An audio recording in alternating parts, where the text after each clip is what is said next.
Boa noite. Prazer estar aqui novamente, mais uma vez pela URI. A URI costuma abordar alguns temas escolhidos do Livro dos Espíritos para trazer para as casas filiadas, né? E fazer a divulgação da doutrina espírita com temas bem específicos, e aí eles estão repetidos nas devidas casas. Para hoje, o tema é o bem reinará na Terra. Quando eu abri o Livro dos Espíritos, eu me deparei, são duas perguntas. Com respostas, a segunda resposta é até um pouco maior, porque é um comentário de São Luís. Mas eu assim, poxa, o bem reinará na Terra? Duas perguntas.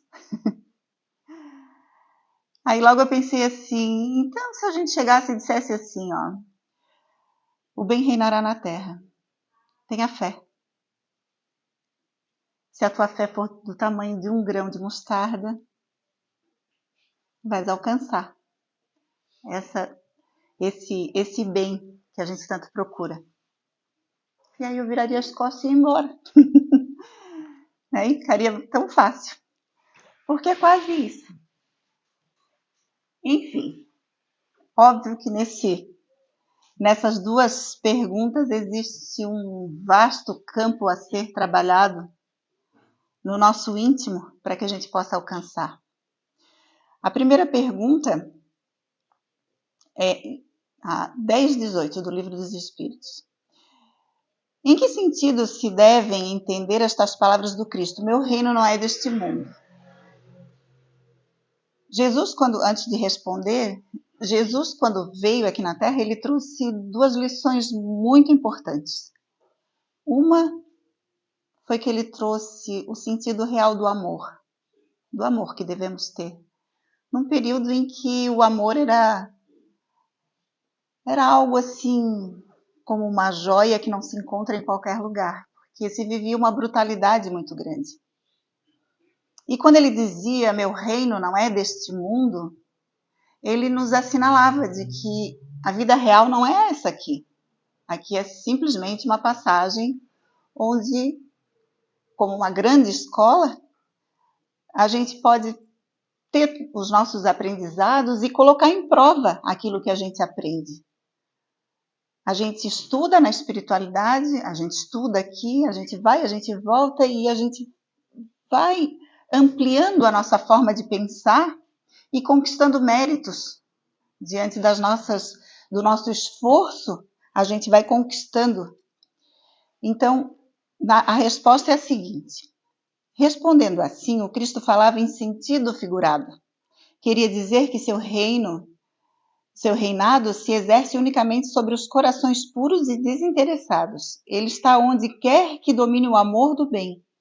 Mas os homens ávidos das coisas deste mundo e apegados aos bens da terra, com ele não estão. Então, ele falava isso para que a gente pudesse entender, porque tudo que ele falou foi muito sob forma de parábolas, muito inalcançável naquela época, mas que ficaram registradas que justamente por parábolas, para que a gente pare para pensar, para que a gente estude, para que a gente compreenda isso tudo, aonde ele queria chegar. A própria língua que era falada na época era uma língua muito pobre, então ele usava os artifícios, né, de coisas do dia a dia para que eles pudessem gravar essas mensagens e nós viemos trabalhando essas mensagens de lá para cá para que a gente possa compreender profundamente. Para que esse bem possa se instalar aqui na Terra, é necessário que a gente compreenda que existe uma vida maior, que existe esse plano espiritual que a gente já acredita e a gente já sabe que ele existe, que lá onde tudo acontece, que aqui é uma mera cópia, mas é importante que a gente entenda que ele não está aqui porque ainda nós não permitimos que isso aconteça. Porque à medida que a gente vai trabalhando o nosso íntimo, em que a gente vai percebendo que a gente não é mais capaz de muitas coisas, nós vamos instituindo esse reino de Deus dentro do nosso coração. E aí, à medida que vamos colocando tudo em prática, ele se instala definitivamente. Porque ainda a gente está assim naquele meio, tô com um pé ali e um pé cá, né? Tô numa corda bamba. Tem hora que a gente perde um pouco o sentido. Porque, principalmente no momento que a gente está vivendo agora, nós estamos imersos num campo vibratório em que as pessoas sofrem muito. E, por consequência, mesmo que a gente não esteja vivenciando algum problema no nosso lar, na nossa casa, nós vamos absorvendo essa energia. Para que a gente possa entender melhor isso, eu não estou com meu celular aqui, mas ele está ali na minha... Está desligado, não vai receber ligação. Mas, digamos que ele tivesse ligado. Se eu tivesse um amigo no Japão e ele me ligasse, eu ia atender aqui na frente de todo mundo e ia falar com ele. Sem fio, sem nada ligado. Apenas aquele aparelhinho recebendo lá do outro lado do mundo uma mensagem. Essas energias, essas mensagens, elas estão circulando e elas passam por nós e a gente nem percebe. Assim estamos inseridos nesse campo vibratório da Terra que hoje sofre com as guerras, com o egoísmo, com a vaidade, com todos esses sentimentos que a gente conhece. Mas também uma guerra espiritual, que é a mais importante. Então, isso tudo que está onde nós não vemos nos afeta. Por isso temos que ter atenção nisso. Procurar cultivar tudo aquilo que é bom dentro do nosso coração, na nossa mente. À medida que a gente cai, que a gente se levante bem rápido. Porque cair faz parte. A dor faz parte. A dificuldade faz parte desse processo que a gente está vivendo, porque é assim que a gente vai aprendendo. À medida que aquilo dói, a gente não quer passar de novo. E aí a gente diz assim, não, por esse caminho eu sei que já não dá certo e que não dá mais para mim. Aí eu escolho uma trajetória nova. Nós estamos num estágio, nós que somos espíritas e a gente tem acesso a essas leituras, como essa leitura linda do começo, que nos toca profundamente, mas temos um problema. A gente se emociona, a gente acha bonito, mas a gente não muda a atitude. A gente não pega aquilo como exemplo e leva para o nosso dia a dia. Muitas vezes a gente chega ali na porta e já esqueceu até o que foi dito. Então, tem que haver essa mudança interior para que o mundo comece a se modificar. Ah, mas os outros não fazem. Não importa. As mães têm uma resposta bem boa para essa situação. Quando a gente fala assim com a mãe, ela olha e diz assim, ó, tu não és todo mundo. Né? É a sabedoria das mães. Tu não és todo mundo. Nós temos que nos olhar no espelho e dizer, eu não sou todo mundo. Se todos estão cultivando sentimentos ruins, eu não quero ser assim. Porque a gente olha uma mensagem linda no celular, aquela barrinha que é projeto, olha, não sei de onde que veio aquele projeto, né? Que é para ser pro bem, mas tira a atenção da gente e a gente fica rolando. Aí a gente olha um monte de coisa bonita. Aí, de repente, a gente foca em algo que não é tão legal, alguma notícia que a gente está acompanhando, às vezes, da política, ou que está acontecendo na nossa cidade, e aí a gente olha e já fica cheio de raiva, cheio de ódio. É assim, a gente tem esses altos e baixos. É a gente aprender a olhar para essas situações e não cultivar. Sentir faz parte, porque eu olho, não gosto, acho ruim e digo para mim, eu não quero isso. Agora, a partir do momento que eu largo ali, aí eu vou lá para a cozinha e começo. Estás vendo? Eu acabei de ver ali no celular. Porque aconteceu assim, porque aconteceu assado. E eu vou cultivando isso dentro do meu ser. Me adoecendo. E me impregnando dessa energia ruim que eu não quero. Mas que não me dou conta de que aquilo está se enraizando dentro dos meus sentimentos. E a próxima pergunta. Poderá algum dia... Allan Kardec perguntou para os espíritos, né? Isso que naquela época acho que não estava como está hoje, assim, tão... Hoje o negócio está fervilhante aqui na Terra, né? E ele perguntou, poderá algum dia implantar-se na Terra o reinado do bem? E quem dá a resposta é São Luís. E ele dá uma resposta muito bonita. Ele começa assim, o bem reinará na Terra quando entre os espíritos que a vêm habitar, os bons predominarem. Porque então farão que aí reinem o amor e a justiça, fonte do bem e da felicidade. A resposta é simples, sabe? Qualquer um que leia essa resposta consegue compreender qual é o sentido dela. Ela não vem rebuscada em coisas difíceis, em parábolas, não. Quando o bem predominar, quando aqueles corações bons predominarem aqui na Terra, a gente vai estar vivenciando esse tempo. Por meio do progresso moral e praticando as leis de Deus, é que o homem atrairá para a Terra os espíritos bons. Toda situação em que a gente se encontrar, seja aqui na Terra, seja na espiritualidade, vai haver sempre uma mescla dos espíritos. Eles vão estar sempre numa situação, um pouco mais acima, o outro um pouco mais abaixo. Vai ter sempre. Por quê? Porque o que sabe mais ensina para o que sabe menos. O que sabe menos, na medida que aprende, ajuda o outro que está na mesma condição. E assim a gente vai avançando, porque é necessário sempre que tenha alguém que ensine para aquele que precisa aprender.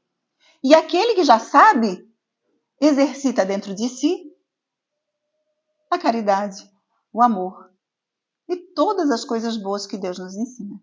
Então a gente vai estar sempre amparado. Não vai existir momento algum das nossas existências que nós vamos estar assim à deriva. Nunca. A gente pode se sentir dessa forma. Porque o ódio cega. Tudo que é sentimento, às vezes, assim, ruins, de ódio, de raiva, de vingança, nos cega. As paixões também nos cegam. Porque quando a gente chega no plano espiritual, que a gente vem e precisa se comunicar num trabalho mediúnico, quem trabalha no trabalho mediúnico sabe. Não chegam cegos? Cego. Eu estou aqui, mas não estou vendo nada. Eu não sei o que tem aqui. Tem mais gente? Eu não sei, eu estou te ouvindo, mas não estou vendo. Porque se coloca naquela situação de cegueira. E aí não percebe que está sendo ajudado, que foi trazido por alguém que ama muito. Sabe aquele filho que a gente diz, fala, ele entra por um ouvido e sai pelo outro? É assim. Ele não percebe que está sendo ajudado. Ele não se dá conta. E assim acontece com a gente. Então, os espíritos bons vão estar sempre com a gente, mas à medida que nós nos melhorarmos e que a Terra for habitada por mais espíritos que estejam voltados com esse propósito, mais espíritos evoluídos virão à Terra. E aí, essa vibração que a gente estava falando, essa atmosfera pesada, vai se dissipar. E aí vamos começar a vivenciar um período de mais alegria, de mais harmonia, de mais amor, de mais justiça, de mais caridade.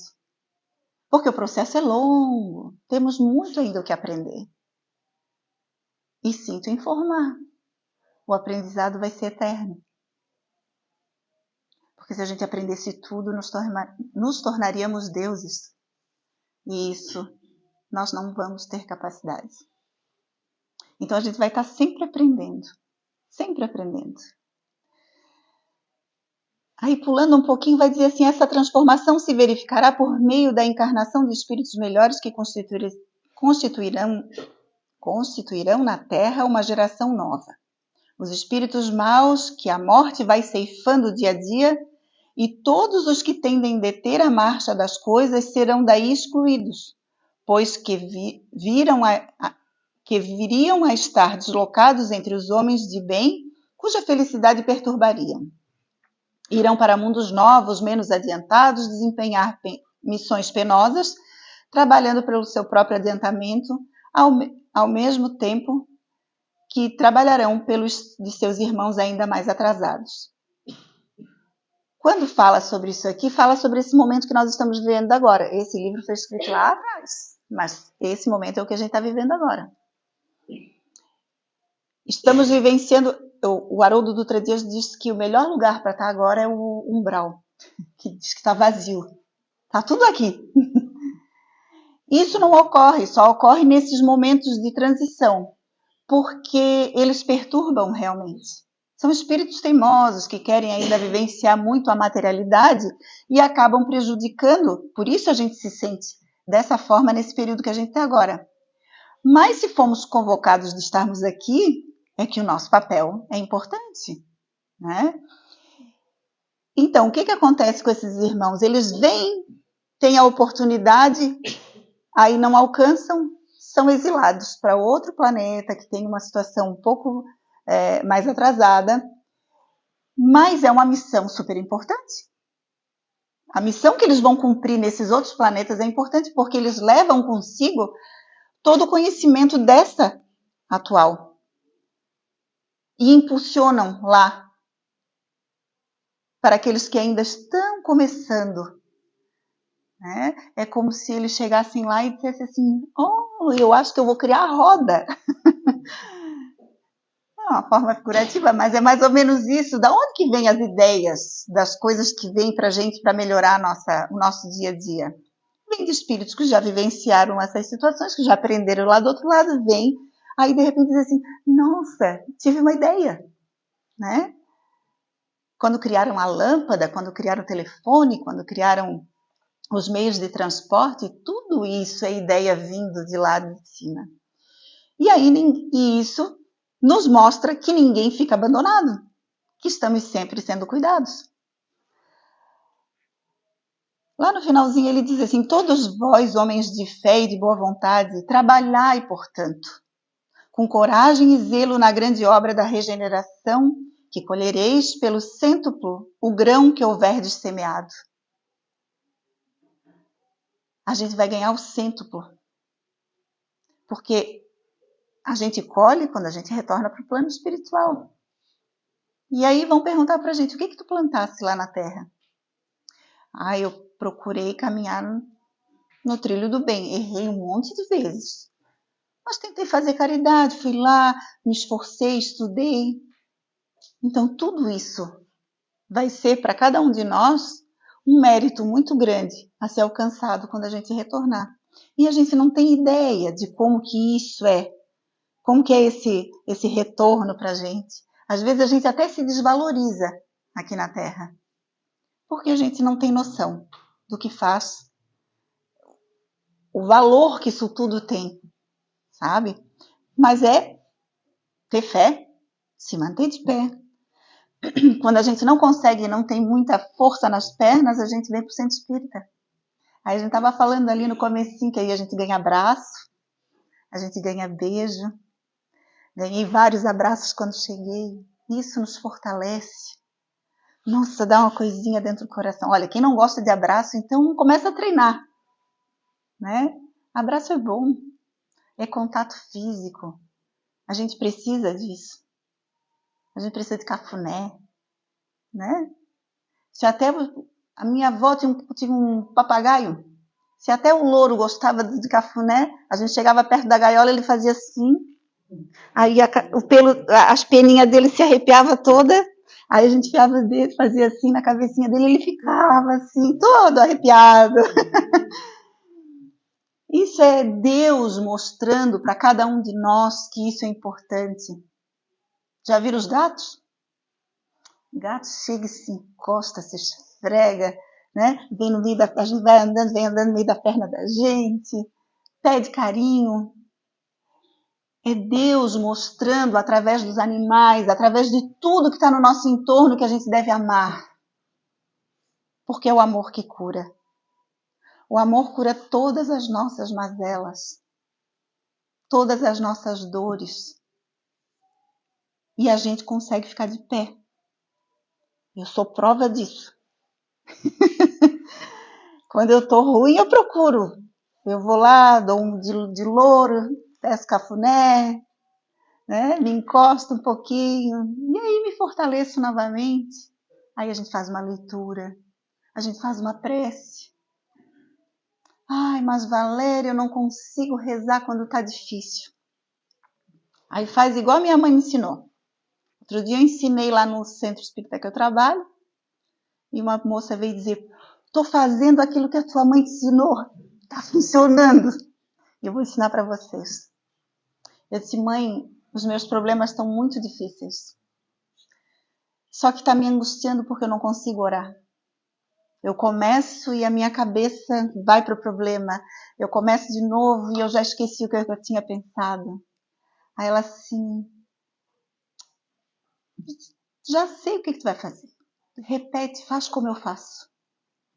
Repete assim, ó: Jesus, Jesus, Jesus. E vai repetindo. Minha filha, Jesus é carregado de cura. Essa palavra é carregada de força. Quando tu vê, vai estar tudo amenizado. Teu coração já vai estar batendo de novo direitinho. E é assim que eu procuro fazer nos momentos bem difíceis.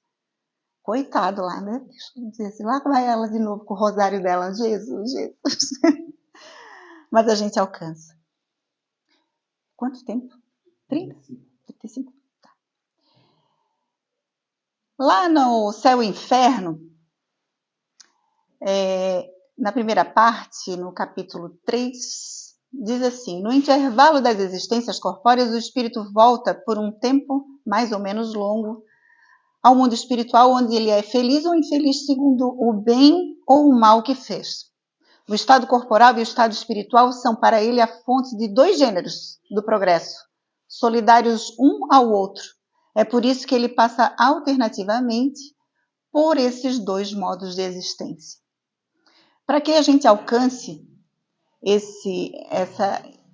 essa felicidade que a gente está querendo aqui para a Terra, a gente vai passar por esse processo de encarnar, desencarnar, a gente vai, a gente volta, a gente aprende aqui, leva um pouco de bagagem para lá a gente aprimora, aí a gente resolve e diz assim: não, preciso voltar de novo para a Terra para ver se eu aprendi realmente, aí a gente vem, às vezes a gente erra de novo na mesma coisa.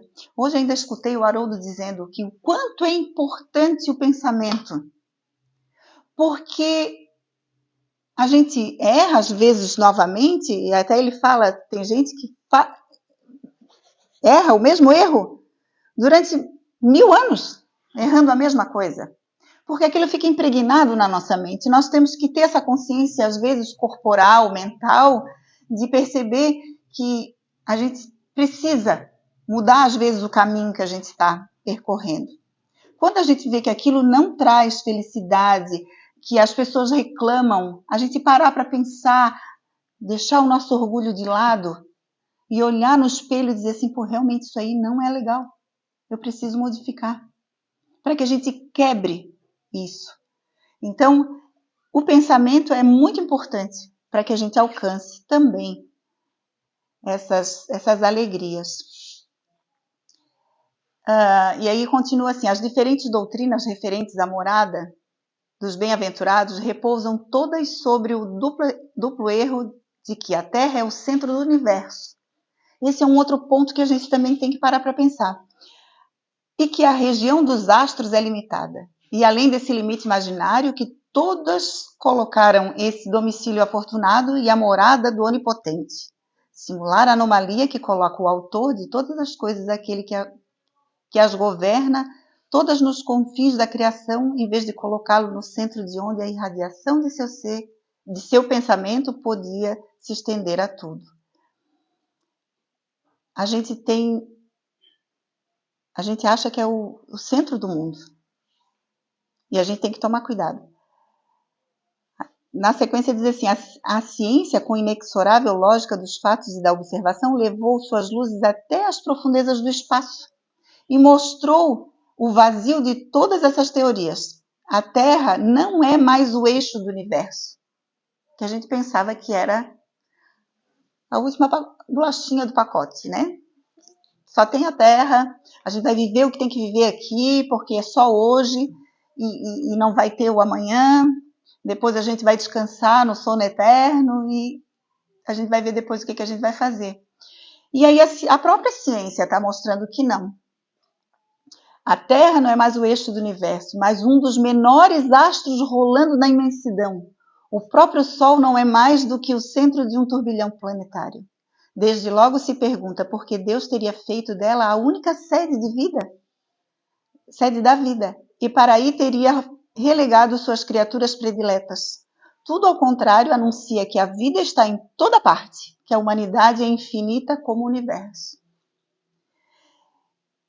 A gente precisa se colocar dentro da nossa pequenez. Ainda somos muito pequenos, somos crianças diante dos ensinos de Deus.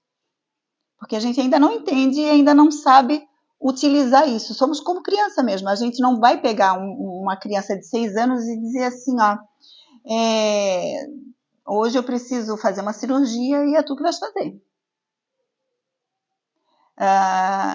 Ou uma coisa mais simples, eu vou fazer um almoço para 100 pessoas e eu preciso que tu faças.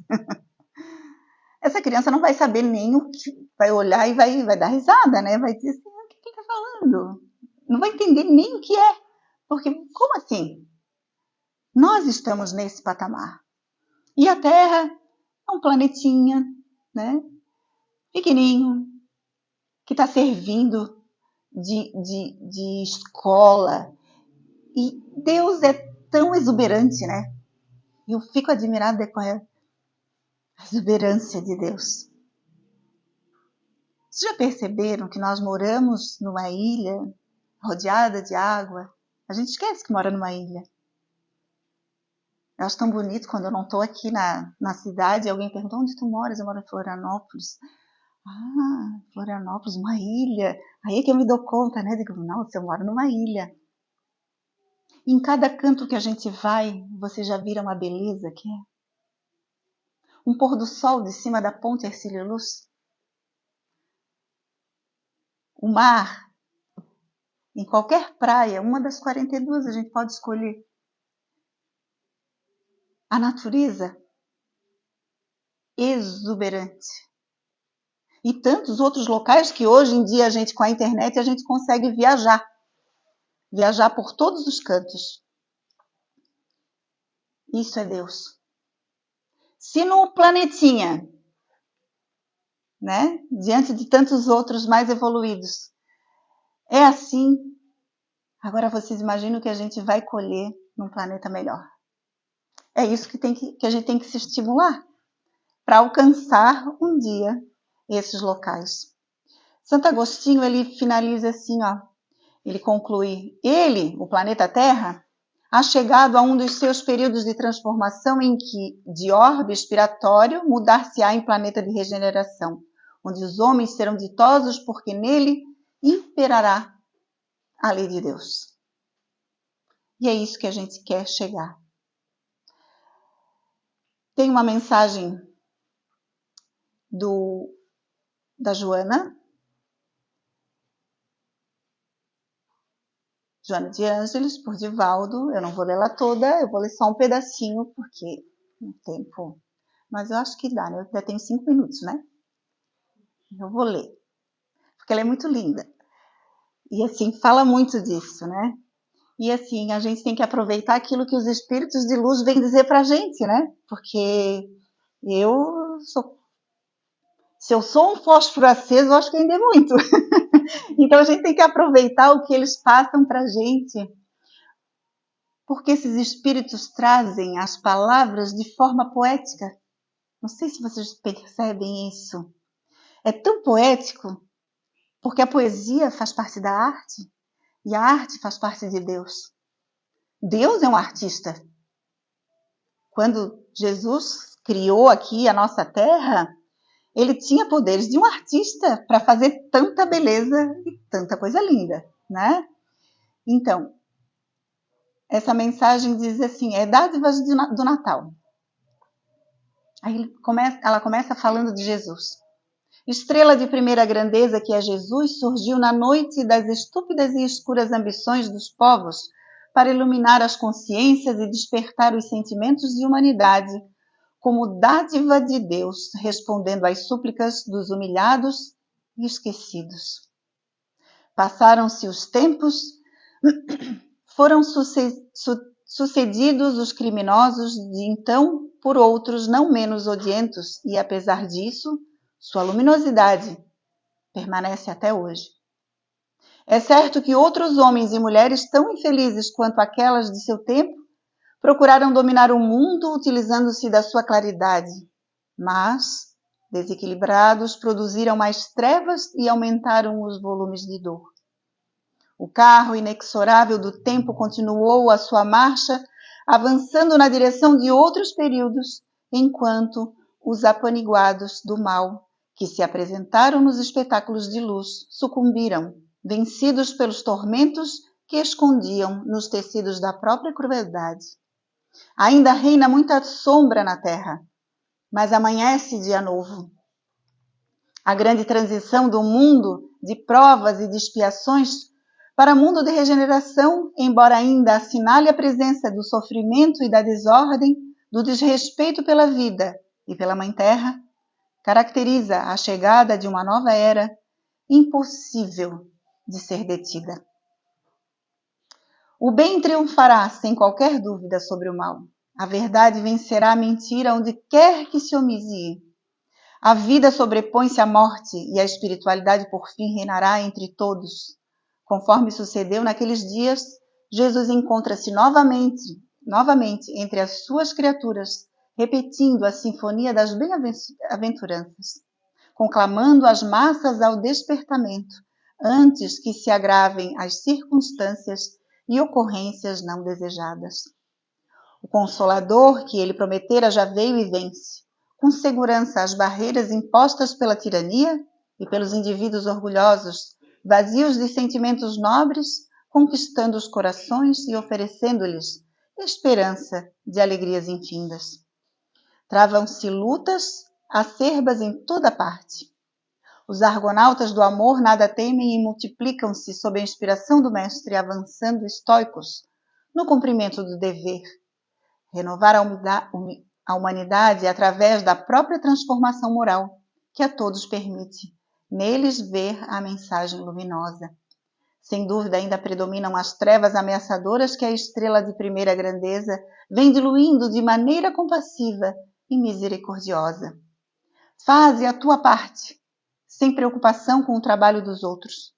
Desincumbe-te do teu dever ante a consciência, servindo ao Consolador, mesmo que te encontres incompreendido e crucificado nas trevas invisíveis da perversidade, dos áulicos do egoísmo e de seus servos. Que a gente possa ouvir uma mensagem como essa, tão linda, que fala de tanta verdade. Fez um resumo de tudo isso que a gente falou. Mas que a gente não só se emocione. Que isso não só toque momentaneamente o nosso íntimo, as nossas fibras. Que a gente possa levar para nossa casa e colocar em prática quando a gente tem paciência com aquele que nos incomoda, com aquele que bate de frente conosco. Porque mais forte não é aquele que tem mais força. O mais forte é sempre aquele que perdoa, é aquele que silencia e é aquele que se mantém forte diante dos percalços da vida. Que Jesus possa estar assim, dessa forma, presente em nossas vidas. Muito obrigada pela atenção de todos.